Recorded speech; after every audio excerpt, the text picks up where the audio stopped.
Hello and welcome back to revise GCSE history.co.uk, the #1 place for GCSE history revision. This is the fifth and final video in the topic of medicine in ancient Rome, and in this video today we're going to be looking at developments in Roman surgery.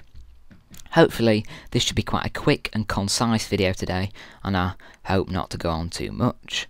Okay, so surgery. Surgery in ancient Rome. Through work with gladiators and wounded soldiers, Roman doctors became experts at practical first aid and external surgery. They could do a large number of simple external operations such as removing swellings from the neck. The Romans also developed new surgical instruments. This picture up here shows some of the surgical instruments that have been found that date back to Roman times. So they had developed new surgical instruments and could perform external surgery. They also developed the caesarean section to remove a baby from the womb of a mother who had died during childbirth. Today we don't use it if the mother's died, well we do, but we might also use it if the baby's the wrong way up for childbirth, but then caesarean section was used when the mother had already died and the baby was alive inside her and needed removing from the womb. Internal operations were still rare in ancient Rome because they were still too risky. Doctors didn't have anaesthetics, so operations were often difficult to perform. So there's all the knowledge you need to know. Just a few points about surgery in ancient Rome you need to be aware of. Now we're just going to look at this quick source. Another key point here you need to be aware of. This really goes on to the back of the other slide, but I want to do a special slide on it. It's Roman doctors carried out amputations. Just straighten that up. Roman doctors carried out amputations. Let's have a look at a source that illustrates that. When gangrene had developed, the limb must be amputated, but even that involves very great risk, for patients often die under operation.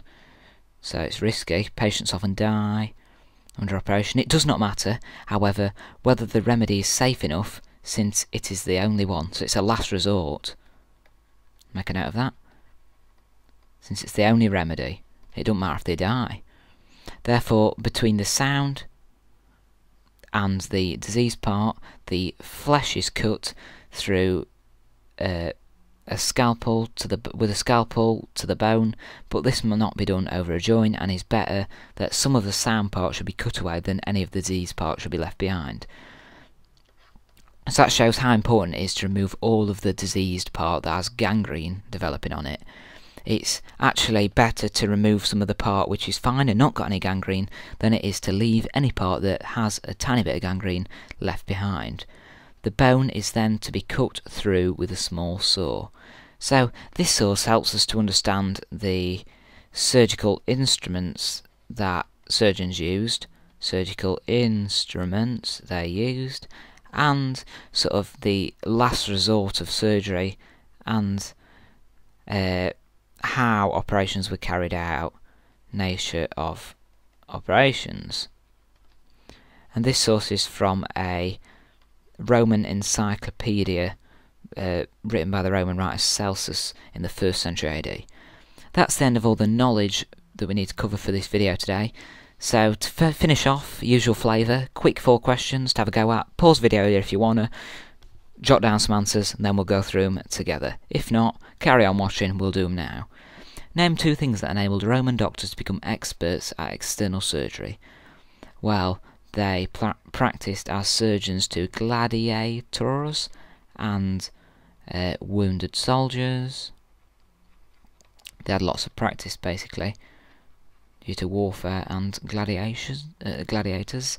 Internal surgical operations were rare because they were still too risky. What made internal surgery extremely difficult to carry out?